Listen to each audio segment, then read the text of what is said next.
Sahabat semua, sebagian orang mengabadikan pengalaman dan karyanya dalam beberapa hal. Ada yang diwujudkan dalam bentuk karya seperti buku atau juga karya lukis, dan juga mungkin ada beberapa memorabilia yang menjadi catatan sejarah bagi seseorang.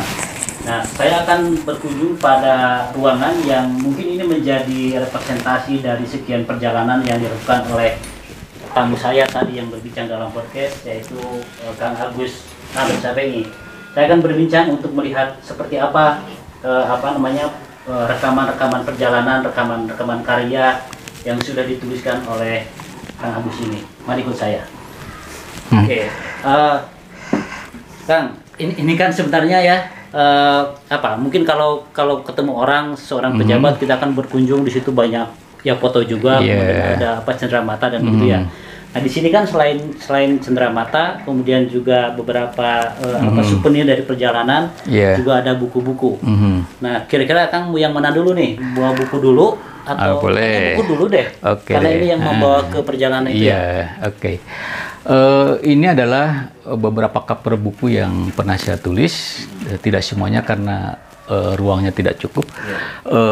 Kenapa saya memasang cover-cover buku di dinding-dinding seperti begini? Saya terinspirasi ketika membaca kisah para penulis novel yang berhasil menyabet penghargaan Nobel. Nah, jadi salah satu kebiasaan mereka yang saya baca itu adalah mereka memajang cover-cover buku mereka di ruang kerja dia, di perpustakaan pribadi dia. Nah, saya kemudian terinspirasi dan saya melakukan ini semua. Itulah kenapa di sini ada banyak cover-cover buku yang pernah saya tulis dalam rentang waktu yang lumayan lama, lebih dari 20 tahun sejak saya belajar menulis buku sampai hari ini juga masih belajar. Ini ada banyak, misalnya. Yang paling awal yang mana, Kak? Yang paling awal misalnya buku Hijrah Menuju Cahaya. Ini adalah autobiografi tentang seorang kiai besar di Jawa Barat, Kiai Haji Jujun Junaidi. Lalu kemudian masih sangat muda, fotonya juga. Pada waktu itu sekitar usia 32 tahun, 33 gitu ya.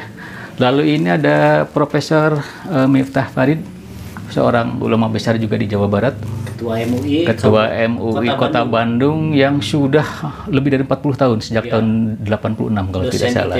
Dosen ITB, Sosial Humaniora. Ini juga biografi seorang mubalik besar di tanah Pasundan, Kiai Haji Zainal Abidin. Kalau saya memanggilnya Pak Kardoso. Pak Kardoso, dia teman sekelas saya waktu S2. Dia itu suka ngarang, ngutip seorang ekonom yang presiden Brazil namanya Fernando Cardoso. Padahal dia tidak pernah ketemu bukunya, tidak pernah membaca bukunya, tapi dia sering mengatakan menurut Cardoso. Padahal dia tidak pernah bertemu dengan buku itu, dia ngarang saja, tapi semua orang percaya gitu. Maka saya memanggil dia sebagai Pak Cardoso gitu ya. Jadi ini kan penceramah.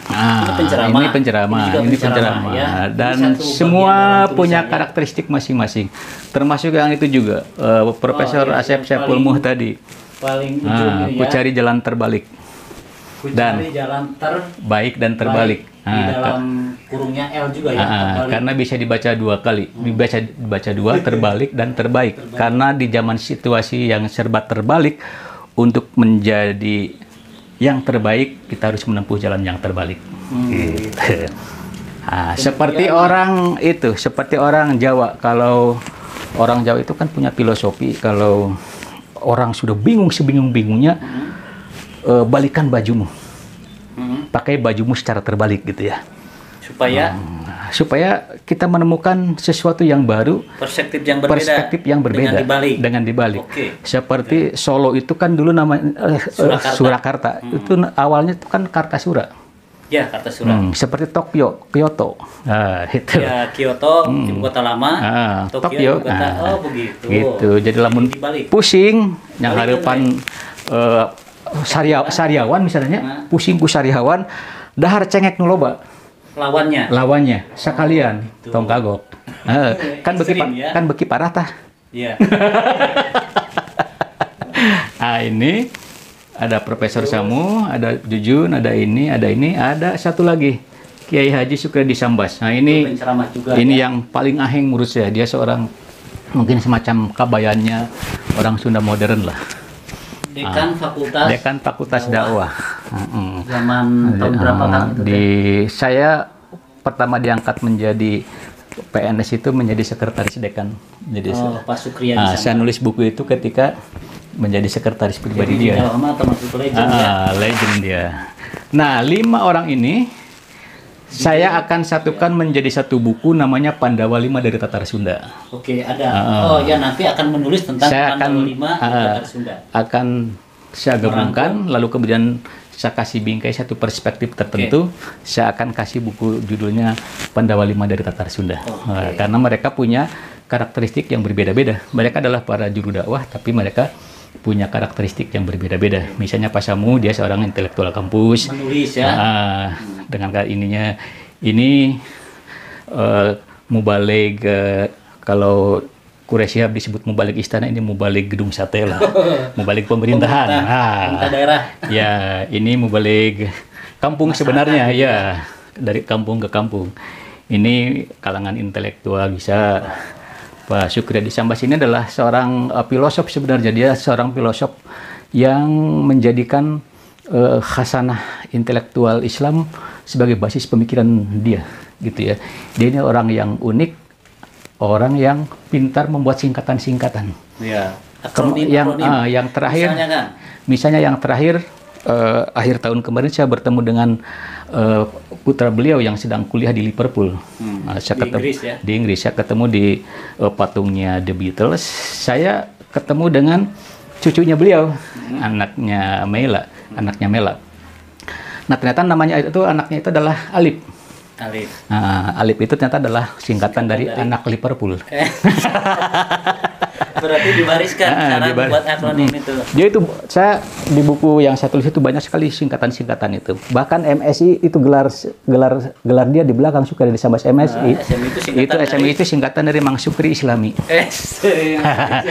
Dia ini menyebutnya sebagai Abu Irama. Apalagi itu? Abu Irama itu adalah aku berjuang untuk Islam rahmatan lil alamin. Tapi Abu Irama juga adalah singkatan dari anak-anaknya. Abu adalah bapak, Irama itu adalah singkatan nama huruf pertama dari nama anak-anaknya. Irama, Ira, Mela, Alex, bla bla bla dan segala macam itu. Ya, sampai tersifat seperti begitu. Gitu. Memang dia luar biasa sekali, banyak sekali membuat singkatan-singkatan. Itu. Lalu ini kan yang lain-lain ini. Nah, ini termasuk tafsir Najibiyah. Ini adalah proses kreatif saya di awal-awal saya belajar menulis buku. Jadi ini yang saya tulis 600 halaman dari buku-buku M.H. Najib. Saya ekstrak, saya ini kan sedemikian rupa. Lalu kemudian buku yang di atas ada metode penelitian dakwah. Itu buku awal juga yang saya tulis bersama Profesor Asep Saiful Muhtadi. Ini ada buku yang ditulis dengan dosen dakwah, terbit tahun 2002, Ibu Nanimah Cendrawati. Nah, ini yang harus dijelaskan juga kan. Ini kan alumni program Kaki ya. Ini ada namanya Pahat Pahadepi dan kawan-kawan.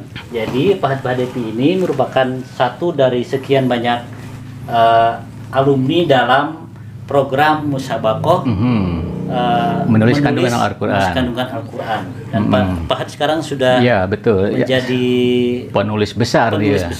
Dia pernah menjadi penulis muda terbaik versi salah satu badan otonom PBB. Ya. UNESCO atau apa itu? Kalau nggak salah gitu ya. Dan sekarang pernah menjadi staf ahli presiden. Dan pernah pesantren di sini, di ruangan ini, pesantren dunia tulis menulis. Ini adalah salah satu buku dari sebuah arena yang namanya Musabakoh menulis kandungan Al-Quran. Dan dari cabang ini kita melahirkan generasi penulis di seluruh Indonesia. Saya dengan Pak Asep Saiful Muhtadi keliling kemana-mana ke berbagai provinsi. Dan dari situlah lahir kemudian buku-buku yang ini gitu ya. Karena saya pikir kreativitas itu penting, tetapi ada satu yang lebih penting. Menyediakan media yang membuat kreativitas itu tumbuh. Nah, jadi M2 Kaki ini adalah media yang kita sediakan agar kreativitas itu tumbuh. Kreativitas menulis itu tumbuh, gitu ya. Jadi saya pikir itu tadi kreativitas itu penting, tapi ada yang lebih penting dari itu, menyediakan bagaimana kreativitas itu bisa tumbuh. Gitu.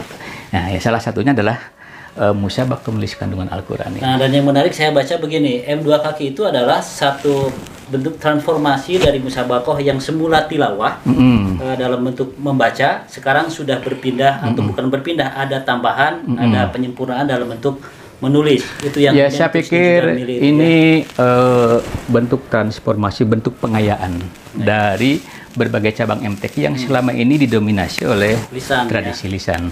Nah, kita ingin memperkaya itu, menambahkan dengan menghadirkan sebuah cabang yang di situ kreativitas menulis tumbuh, namanya M2 kaki itu. Nah, M2 kaki ini sebenarnya lahir salah satunya misalnya digagas oleh surat Al-Qalam. Ya, nun wal qalami wa ma yasturun.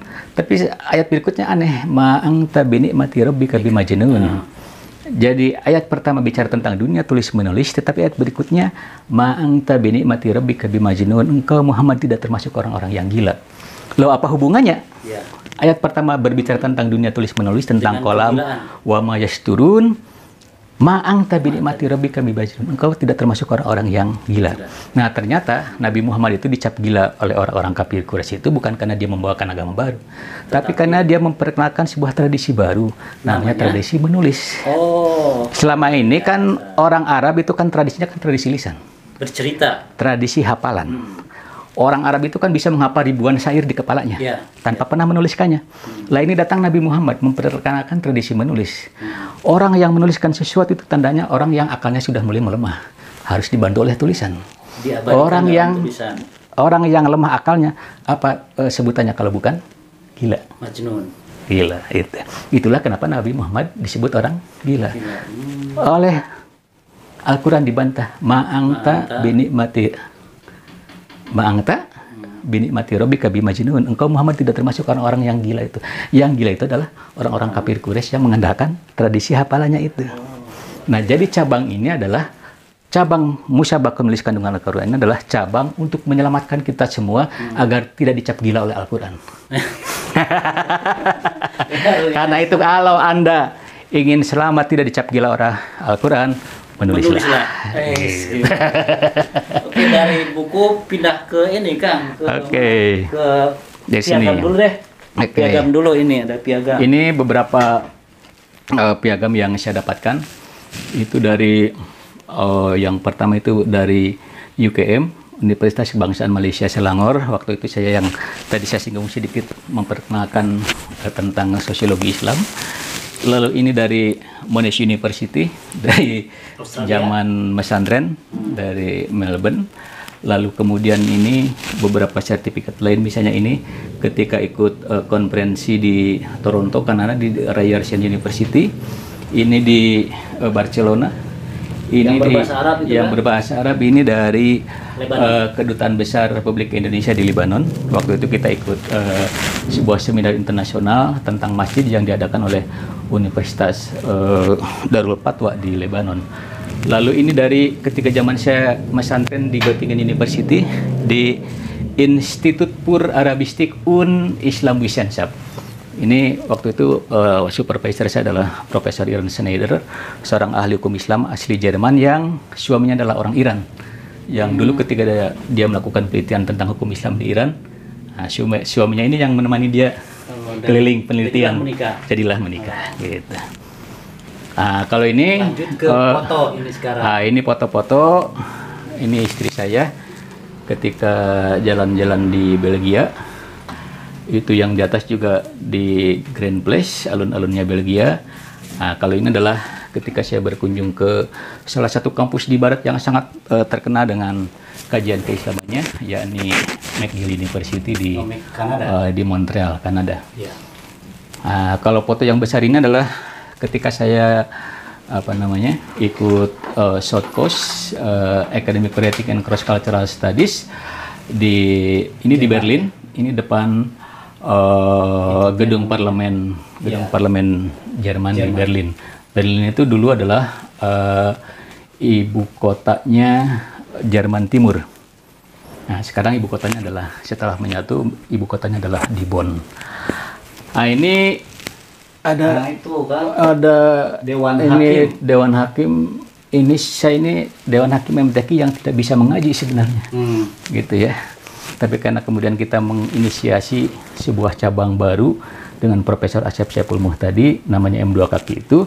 Lalu kemudian karena kita yang mengininya, siapa lagi Dewan Hakimnya kalau bukan kita? Jadi Gitu Dewan ya. Hakim itu semacam juri gitu ya. Juri Ya, yang Juri. menilai peserta ya karya menjadi tulis. juara atau tidak. Ya.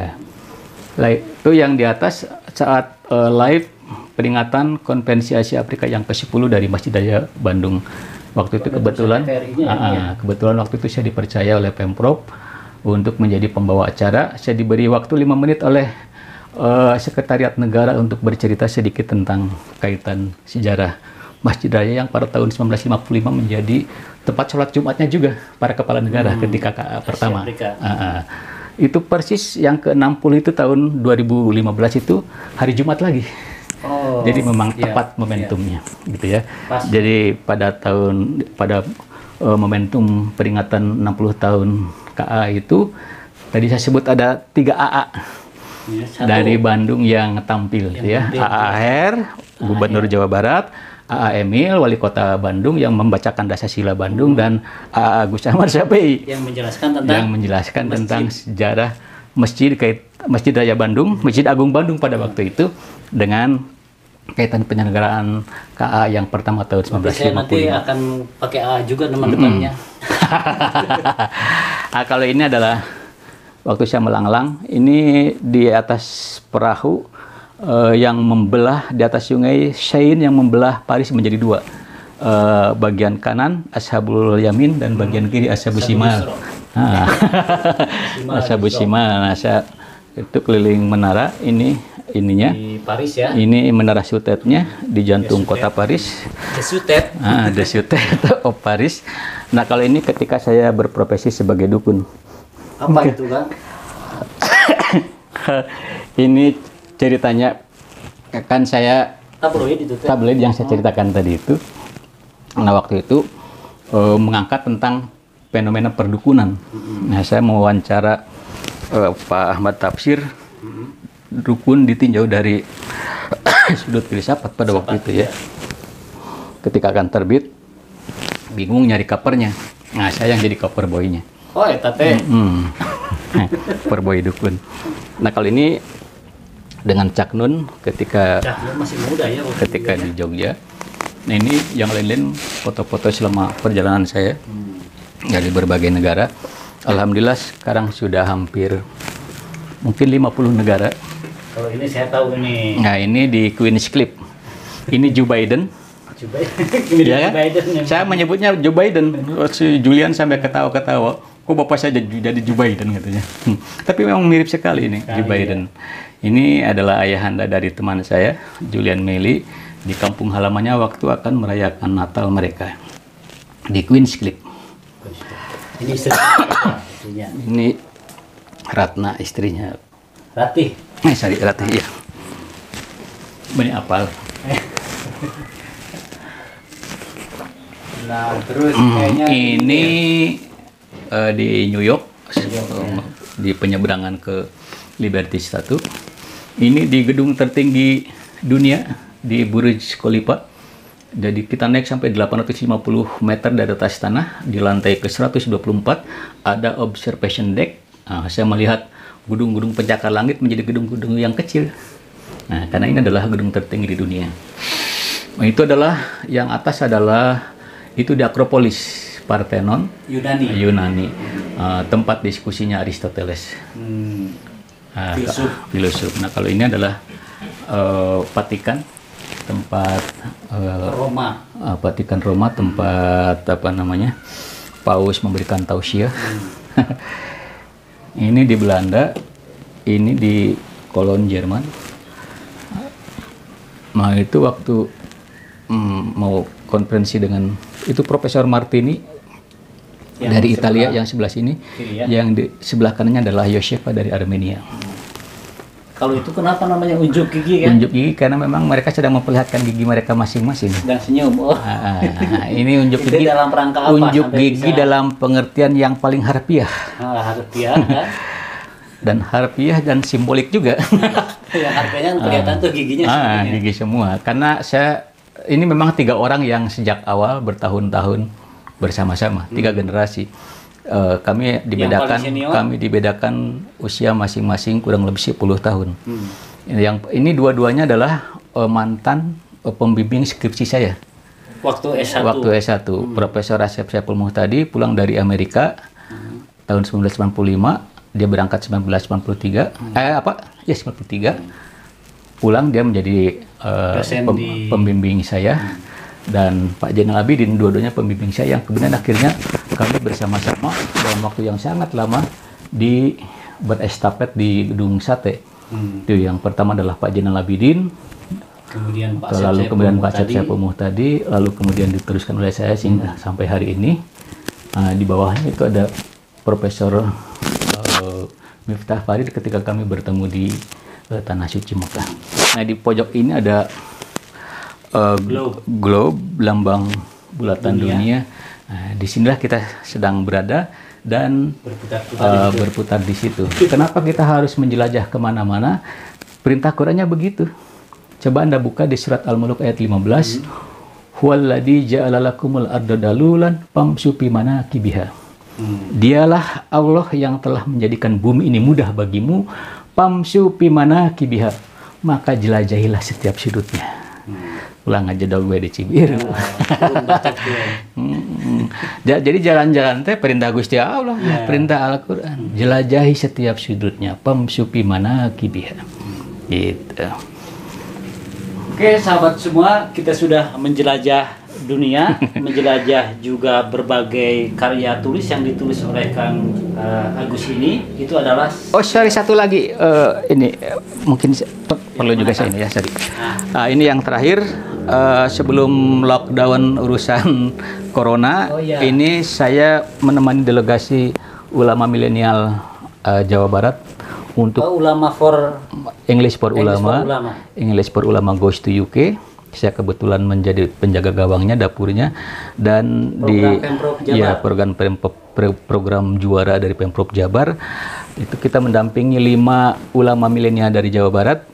Ada yang hasil seleksi, ada yang dari Sukabumi, dari Purwakarta, dari Garut, dan dari Cirebon, yang kemudian kita kirim ke UK untuk berdakwah tentang Islam moderat. Mereka ditempatkan di 5 kota, di London, lalu kemudian di Birmingham, di Bristol, di Manchester, dan yang paling jauh adalah di Glasgow, Skotlandia. Nah, mereka ini semua adalah para juru warta, mereka adalah agen diplomasi moderasi Islam di level dunia. Jadi saya pikir Jawa Barat sudah punya modelnya, sudah punya sudah punya programnya bagaimana kita mengkampanyekan, mengarus utamakan. Ada proses mainstreaming melalui ini gitu supaya. Jadi ini kira-kira ini ya. Saya pulang dari sana saya mendapatkan sertifikat ini dari atasnya atasnya Dikbud KBRI London, Profesor Dr. Aminuddin Najis, yang kebetulan satu alumni dengan Pak Dede dari Monash University. Gitu Pak Dede. Sahabat semua, dari ruangan ini kita melihat dunia, juga kita melihat pikiran yang kemudian diabadikan dalam buku, dalam tulisan-tulisan, dan tentu saja seperti disampaikan oleh tamu kita dalam bincang podcast di PS kali ini, perjalanan adalah sebuah yang diperintahkan oleh Allah Subhanahu wa Ta'ala, dan juga menulis adalah bagian dari perintah Allah Subhanahu wa Ta'ala juga. Ini sebuah inspirasi yang penting bagi para generasi milenial untuk juga memaknai perjalanan sebagai sesuatu yang bermakna, memiliki nilai spiritual, dan juga memiliki nilai yang bermanfaat bagi kita semua. Demikian podcast saya dengan tamu yang sangat istimewa dan sangat inspiratif. Kita akan bertemu kembali pada tayangan yang lain. Jangan lupa untuk like, subscribe channel ini, karena channel kami memberikan value, memberikan nilai pada setiap tayangannya. Sampai jumpa.